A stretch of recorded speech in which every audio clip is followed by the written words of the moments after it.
అయితే మీరు చూసుకున్నారు కదా, మనము ఆకుకూరలు అనేది ప్రతి వారం 2 సార్లు హార్వెస్ట్ రావాలి.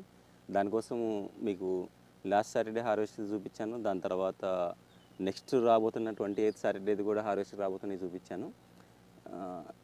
ఇప్పుడు ఆ నెక్స్ట్ సాటర్డేకి అండ్ ఎవ్రీ వెన్స్డే సాటర్డేకి రావాల్సిన ఇవంతా కూడా ఈ విధంగా మనం చిన్న చిన్న బిట్స్ ఒక 12 by 12 ఫీట్ లాగా తీసుకొని చిన్న చిన్న బెడ్స్ లాగా చేసుకుంటాము. ఆకుకూరలు ఇవ్వటం అనేది చాలా ఒక సైంటిఫిక్గా ఉంటుంది. దాన్ని కంటిన్యూగా ఇవ్వాలంటే చాలా ప్లాన్డ్గా వీక్ ఆన్ వీక్ మేము ప్లాన్ చేస్తుంటాము.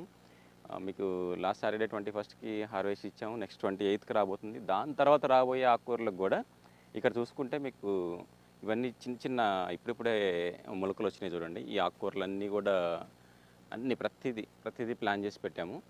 సో ఆకుకూరలో భాగంగా ఇదంతా కూడా పుదీనాకి వదులుకున్న బెడ్ చూసారు ఎంత పెద్దగా ఉంది ఇది. ఇక్కడ నుంచి చూడండి, నేను ఇక్కడ ఉన్నాను కదా,